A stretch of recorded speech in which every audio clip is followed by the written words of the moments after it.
entrevista. Seja muito bem-vinda, doutora Rose. Obrigada por estar com a gente. Eu que agradeço, Angélica. Muito obrigada pela oportunidade. Um pouquinho da história da terapia ortomolecular, também chamada pelas pessoas de medicina ortomolecular. Quando começa esse movimento? Embora muito pouco divulgado aqui no Brasil, na Europa se utiliza há muitos anos. Alguns estudos, na data de 1920, já usavam o conceito de vitaminas para tratar inúmeras doenças e até mesmo doenças não relacionadas à carência de vitaminas. Por volta de 1960, Linus Pauling, o pai da medicina ortomolecular, definiu isso como uma maneira de prevenir e tratar inúmeras doenças com a utilização de vitaminas, antioxidantes, enfim. Aqui no Brasil, entrou no contexto brasileiro por volta de 1983, por grandes médicos renomados. E vem crescendo. Vem crescendo. Não é algo assim totalmente inovador como se pensam, né? Já tem muitos anos que se praticam essa medicina, que na verdade é uma terapia também, né? Ou seja, um conhecimento acumulado bastante importante. Agora, como a área ortomolecular observa o nosso corpo?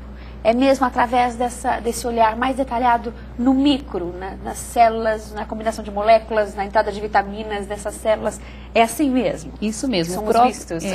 O próprio nome já define, né? Porque orto é molecular, seria uma molécula totalmente correta, né? Sim. Isso seria o nome bastante assim comercial.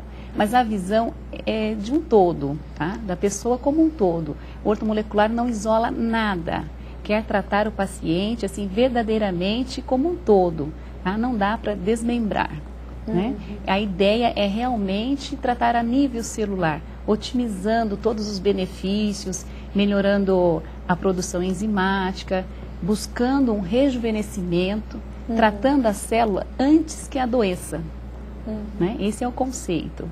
Então, se a gente pensar no adoecimento de um órgão, anterior a isso, ou, na verdade, na gênese desse adoecimento, por exemplo, do pâncreas, está um problema nas células do pâncreas.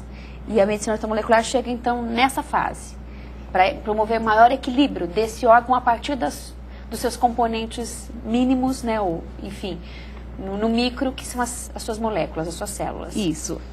Hoje tem muitos estudos e sabe até que existe já uma programação genética para a vida de um órgão, de um tecido.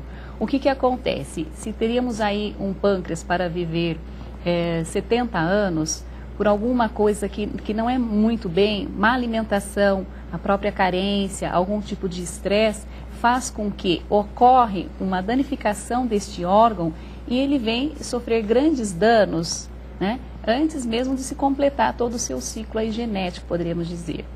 Então, o conceito da ortomolecular é a prevenção mesmo, é a suplementação e o que mais? É conscientizar as pessoas que precisa mudar hábitos, né, hábitos alimentares, o estilo de vida, para que se tenha um equilíbrio, uma melhor função dos órgãos. Né?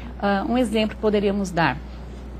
Com o consumo de carboidratos simples, o que ocorre? As pessoas estão todo o tempo, o dia todo, comendo muito açúcar, alimentos refinados, está o dia todo estimulando a produção de insulina deste órgão. Vai chegar uma hora que ele vai falar, olha, sinto muito, mas eu estou cansado.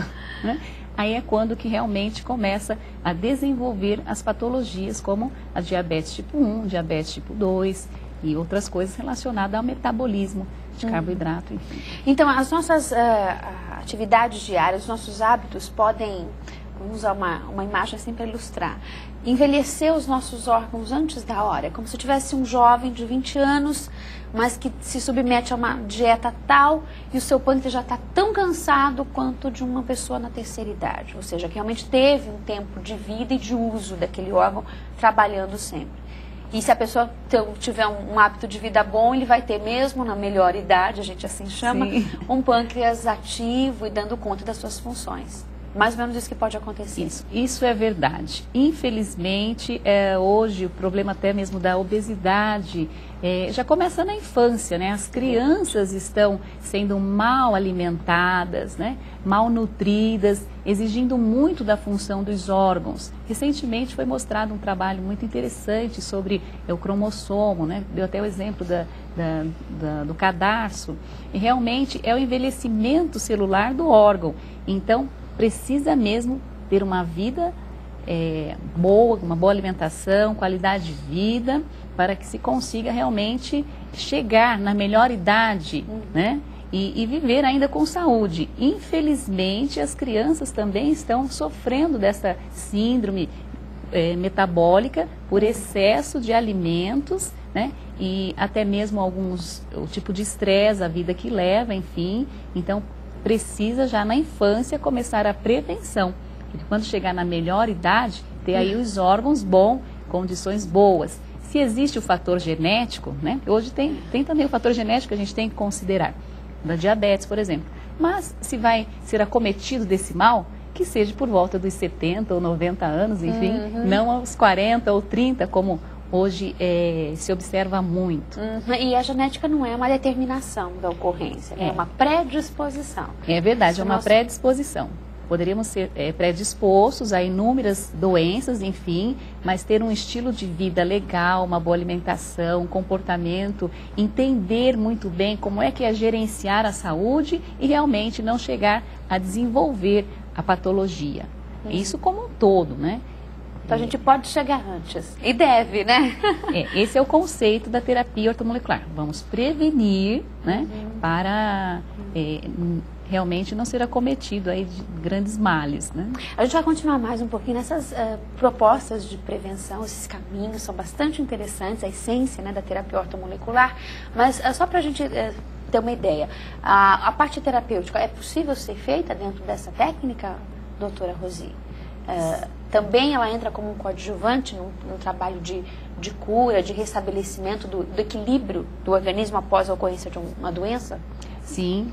Uma vez que tem a doença já instalada, é possível buscar ainda uma maneira de tratar a pessoa, proporcionando aí qualidade de vida, por mais que ela já é portadora da doença, ela pode viver com qualidade, conhecer o problema, entender e mudar o hábito de vida, hábitos alimentares, até mesmo utilizar a terapia ortomolecular como um coadjuvante. E existe sim uma possibilidade de ficar, de ter assim uma cura, poderíamos dizer, né? Que diabetes tipo 2, por exemplo, é o excesso da alimentação.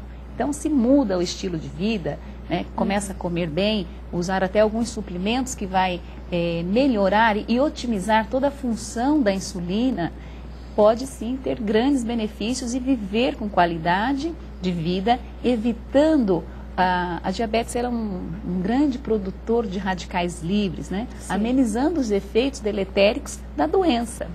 Que é um envelhecimento ainda mais acelerado. Acelerado. Vai acometer outros órgãos, como o rim, as córneas, enfim. Então, o indivíduo acaba ficando assim mais envelhecido, né? Com uma série de doenças associadas.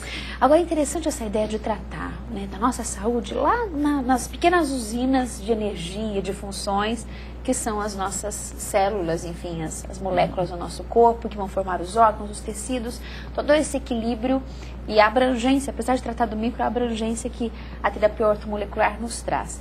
E aí eu adoro muito esse assunto, que são as gêneses, né? Nós temos no nosso corpo células sendo formadas a todo momento. Inclusive com o risco de no desequilíbrio essas células não serem saudáveis. Sim. Com a incidência de tumores diversos, né? Algo que não está no nosso controle, mas está na forma como o nosso organismo trabalha, ou trabalha nas condições que a gente possibilita, de saúde ou de estresse, de desequilíbrios diversos. Então, em todo o organismo a gente observa diariamente essa gênese celular acontecendo, até no cérebro que não se achava isso, né, doutora? Sim, Então, a nossa oportunidade de interferir em boas células, a partir de uma postura mais equilibrada. Com certeza, seria possível mesmo danificar a reprodução, a cópia dessa célula, né? Por inúmeras maneiras, uma toxicidade, normalmente, assim como as células estão numa velocidade incrível, se multiplicando, enfim, nós também estamos sofrendo de agressões bioquímicas, poderíamos dizer, né? Então, o que acontece? Precisa realmente investigar e ver o que está acometendo, porque as